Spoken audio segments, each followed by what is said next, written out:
معزز و محترم حاضرین و سامعین، آج ماہ رمضان کی 10 تاریخ ہے اور آج کا دن ایک بڑی عالی مرتبت ہستی، سارے مومنوں کی ماں، ملکۃ العرب، سیدۃ القریش، طاہرہ کبریٰ، ام المومنین حضرت خدیجہ رضی اللہ تعالی عنہا آپ کا یوم وصال ہے۔ آپ کی رسول پاک صلی اللہ علیہ وآلہ وسلم سے جو سنگت ہے اور حضور کے ساتھ جو نکاح ہے، اس سے قبل آپ کا جو ہے نکاح وہ 2 افراد سے ہوا ہے، یکے باتی کرے۔ سب سے پہلے آپ کا نکاح جو ہے وہ عتیق بن عائز مخزومی اور بعض نے کہا ابو حالہ بن زرارہ تمیمی کے ساتھ پہلا نکاح تھا،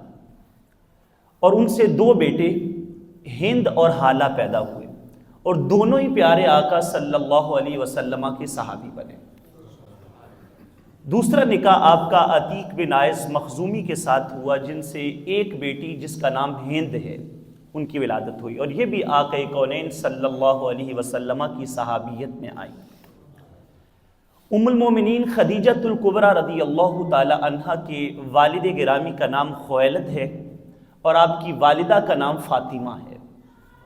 والد کی نسبت سے آپ کا تعلق چوتھی پشت سے رسول پاک صلی اللہ علیہ وسلم کے خاندان سے جڑ جاتا ہے، یعنی آپ کے والد کا نام خویلد، ان کے والد کا نام اسد، ان کے والد کا نام عبد العزیٰ، اور آگے ان کے والد کا نام قصی بن کلاب، اور یہ قصی بن کلاب جو ہیں یہ رسول پاک صلی اللہ علیہ وآلہ وسلم کے شجرہ نسب میں آتے ہیں۔ اس اعتبار سے آپ کا خاندانی قرابت کا تعلق بھی رسول پاک صلی اللہ علیہ وسلم سے جڑتا ہے۔ نبی رحمت صلی اللہ علیہ وسلم سے جو نکاح کا واقعہ ہے وہ تمام کتب سیر نے اس طرح لکھا ہے کہ امام الانبیاء علیہ السلام آپ حضرت خدیجۃ الکبریٰ رضی اللہ تعالی عنہا کا مال لے کر ملک شام کی طرف قافلے کے ساتھ گئے۔ حضرت خدیجہ کا غلام میسرہ ساتھ تھا، تو اس سفر کے دوران آپ کے غلام نے بڑے بڑے عجیب و غریب واقعات دیکھے۔ درختوں کا حضور کی بارگاہ میں جھک جھک کے سلامی دینا بھی دیکھا، پتھروں کا درود و سلام پڑھنا بھی سنا، اور راہبوں کا کٹیا سے نکل نکل کر سرکار کو سلام عقیدت پیش کرنا بھی دیکھا، بادلوں کا حضور پہ سایہ کرنا بھی دیکھا۔ کرن سجدے شجر جسنو پڑھن کلمہ حجر جس دا، خدا تو بعد دنیا وچ بلا رتبہ ہے اے کس دا، وہ چاند نو توڑ کے جوڑے ڈبے سورج نو بھی موڑے، بدل سایہ کرن آ کے اشارہ ویکھ کے جس دا، او دے ورگا نہیں کوئی حسینہ وچ جمیلہ وچ، لکھاں دے وچ بھی ہو کے او پیا سب تو ہی وقت دس دا۔ تو یہ سارے مناظر آپ کے غلام میسرہ نے دیکھے، آ کر حضرت خدیجۃ الکبریٰ رضی اللہ تعالی عنہا کو بتایا۔ اس کے بعد حضرت خدیجۃ الکبریٰ رضی اللہ تعالی عنہا نے نکاح کی خواہش کا اظہار کیا، اور حضور کے خاندان والوں کی طرف نکاح کا پیغام بھیجا گیا۔ امام الانبیاء علیہ السلام نے اپنے جو اجداد تھے ان کے ساتھ مشاورت کے بعد اس پیغام نکاح کو قبول کیا۔ 500 درہم حق مہر مقرر کیا گیا۔ یوں ام المومنین حضرت خدیجۃ الکبریٰ رضی اللہ تعالی عنہا وہ سرکار کی پہلی شریکہ حیات بنی۔ سرکار نے پوچھا آپ نے مجھ سے نکاح کا کیوں اظہار جو ہے وہ خواہش کا اظہار کیوں کیا، آپ یہ کیوں چاہتی تھی کہ آپ کا نکاح مجھ سے ہو جائے؟ انہوں نے جواب کیا دیا، انہوں نے کہا جی رغبت فیک لقرابتک منی، ایک سبب یہ تھا کہ آپ کی اور ہماری خاندانی رشتہ داری تھی۔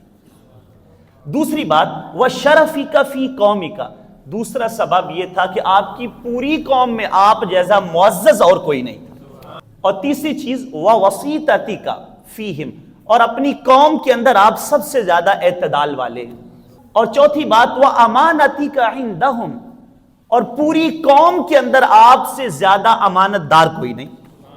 وَحُسْنِ خُلُقِكَ وَصِدْقِ حَدِيثِكَ، اور یہ بات بھی تھی کہ آپ سے زیادہ اچھے اخلاق والا بھی کوئی نہیں تھا، اور آپ سے زیادہ سچی بولی والا بھی کوئی نہیں تھا۔ جہاں آپ کے بڑے شرف و اعزاز ہیں، جس میں ایک یہ ہے کہ آپ امام الانبیاء علیہ السلام کا سب سے پہلے کلمہ پڑھنے والی ہیں،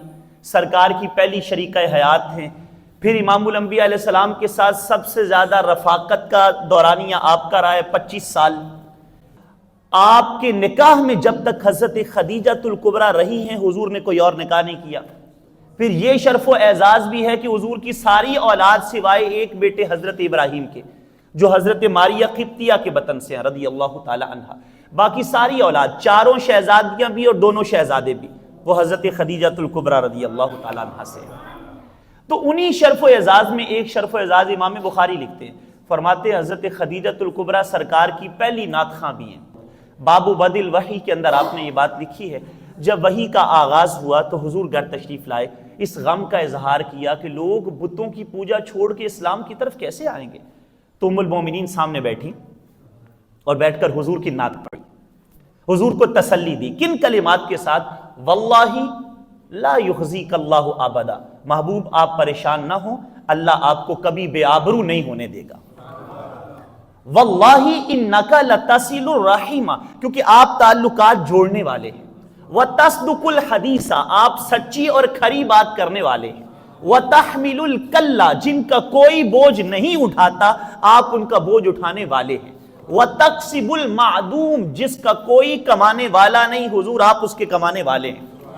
وتقری الضیف، آپ مہمان نواز بھی ہیں۔ وتعین علی نوائب الحق، اور حق کے لیے جہاں کہیں کسی کو مدد کی ضرورت پڑتی ہے سرکار آپ اس کی مدد کے لیے تیار نظر آتے ہیں ہمیشہ۔ اسی کا ترجمہ بعد میں لوگوں نے کیا نا، وہ نبیوں میں رحمت لقب پانے والا، مرادیں غریبوں کی برلانے والا، مصیبت میں غیروں کے کام آنے والا، وہ اپنے پرائے کا غم کھانے والا، فقیروں کا ملجا، ضعیفوں کا مأویٰ، یتیموں کا والی، غلاموں کا مولا، بدن دیش کے دل میں گار کرنے والا، مفاسد کو زیر و زبر کرنے والا، قبائل کو شیر و شکر کرنے والا، ہرا سے اتر کر سوئے قوم آیا اور ایک نسخہ کیمیا ساتھ لایا، عرب جس پہ کرنوں سے تھا جہل چھایا، پلٹ دی بس ایک آن میں اس کی کایا، رہا ڈر نہ بیڑے کو موجے بلا کا، ادھر سے ادھر پھر ہوا رخ ہوا کا۔ تو ام المومنین حضرت خدیجۃ الکبریٰ رضی اللہ تعالیٰ عنہ، آپ کی جہاں اور بڑی شانیں ہیں، ایک شان یہ بھی ہے بخاری اور مسلم کی متفقن علیہ روایت ہے، حضرت ابو ہریرہ راوی ہیں رضی اللہ تعالیٰ، فرماتے سرکار غار حرا میں مصروف عبادت تھے تو اتا جبریل النبی صلی اللہ علیہ وسلم، جبریل امین سرکار کی بارگاہ میں آئے اور آ کر عرض کرتے آقا ہذہ خدیجۃ اتت کا،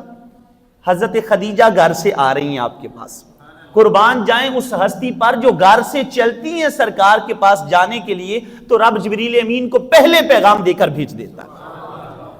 ہذہ خدیجۃ اتت، حضرت خدیجہ آ رہی ہیں، وَمَعَهَا إِنَاءٌ فِيهَا إِدَامٌ أَوْ طَعَامٌ أَوْ شَرَابٌ، ان کے پاس ایک برتن ہے اس میں آپ کے لیے وہ کھانا پکا کے لا رہی ہے۔ اللہ، جنہوں نے غار حرا دیکھی ہے وہ چشم تصور میں لائی ہے وہ منظر،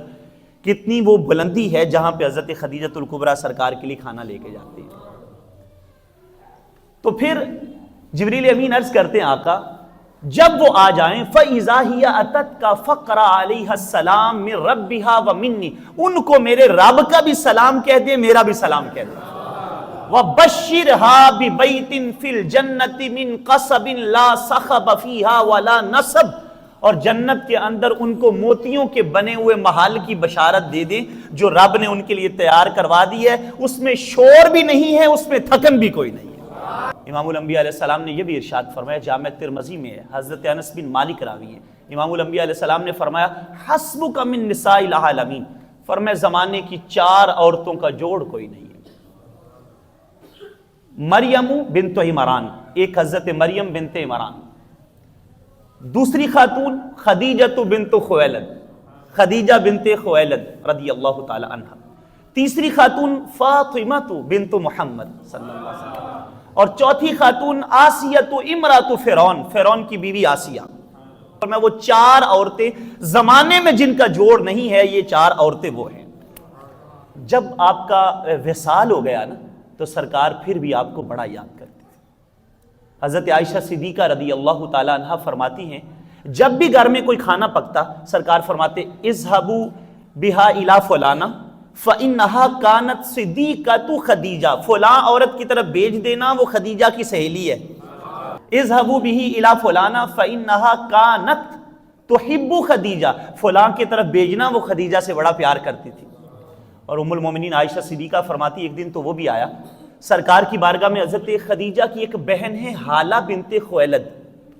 وہ ملاقات کے لیے آئیں۔ استاذنت حالۃ بنت خویلد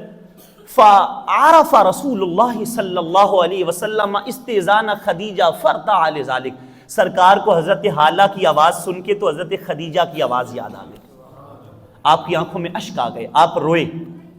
حضرت حالہ کو دیکھ کر کہا اللہم حالہ، اے اللہ یہ تو حالہ ہے، کاش جس طرح یہ آواز خدیجہ سے ملتی جلتی ہے کاش خدیجہ ہوتی۔ حضرت عائشہ صدیقہ کہتی ہے فغرت، مجھے اس بات پہ بڑی غیرت سی آئی کہ میں حضور کے حرم میں ہوں، سرکار کے نکاح میں ہوں، سرکار پھر ان کو یاد کرتے، تو کہتے میں نے عرض کیا آقا انک تذکر من عجوز من عجائز قریش حمراء الشدقین قد حلقت فی الدہر وقد ابدلک اللہ خیرا منہا، آپ وہ عرب کی ایک بوڑھی عورت کو یاد کرتے رہتے ہیں جو سرخ رخسار والی ہے اور ان کا وصال ہوئے بھی زمانہ بیت گیا، حالانکہ رب نے آپ کو ان سے بہتر بھی عطا کر دی ہیں، آپ پھر ان کو یاد کرتے ہیں۔ سرکار رو پڑے اور آپ نے فرمایا عائشہ ما ابدلنی اللہ خیرا منہا، رب نے مجھے جتنی بھی شریکہ حیات ان کے بعد دی ہیں ان سے بہتر کوئی بھی عطا نہیں کی، ان سے بہتر کوئی نہیں ہے۔ فرمایا انہا آمنت بی اذ کفرنی الناس، وہ مجھ پر اس وقت ایمان لائی تھی جب لوگ میرا انکار کر رہے تھے، وصدقتنی اذ کذبنی الناس، مجھے اس وقت سچا کہا تھا جب لوگ مجھے جھٹلا رہے تھے، وواستنی بمالہا اذ حرمنی الناس، انہوں نے اس وقت اپنا مال میرے قدموں پہ لٹا دیا تھا جب لوگ اپنا مال بچا رہے تھے۔ اور پھر سرکار نے فرمایا ورزقنی اللہ منہا الولد، وہ خدیجہ ہی ہے، سرکار نے ساری اولاد بھی مجھے ان کے بطن سے عطا کی سوائے ایک بیٹے حضرت ابراہیم کے۔ حضرت خدیجۃ الکبریٰ رضی اللہ تعالی عنہا کی شانوں میں ایک شان یہ بھی ہے کہ جب ان کا وقت وصال تھا نا، ان کی صاحبزادی لخت جگر نور نظر سیدہ طیبہ طاہرہ فاطمہ الزہرا رضی اللہ تعالی سرکار کی بارگاہ میں آئیں اور عرض کرتی ہیں بابا جان میری والدہ آپ سے چادر مانگ رہی ہیں، آپ سے چادر مانگ رہی ہیں۔ حضور چلتے چلتے ساتھ آ گئے، پوچھا آپ کو چادر کیوں چاہیے؟ ان کا میرا دل کرتا ہے، ساری زندگی آپ کی غلامی کی ہے، آپ کے قدموں پہ اپنا مال وارا ہے، اپنی جان کو وارا ہے، تو دل کرتا ہے کہ مجھے وقت آخر کفن بھی آپ کی چادر میں دیا جائے۔ اب جو امام الانبیاء علیہ السلام نے جملہ فرمایا نا، فرمایا اے خدیجہ آپ نے چادر مانگی، لو سألتی جلدی لآتیتک، اگر میری جلد بھی مانگتی تو آج تجھے وہ بھی عطا کر دیتا۔ 65 سال کی عمر میں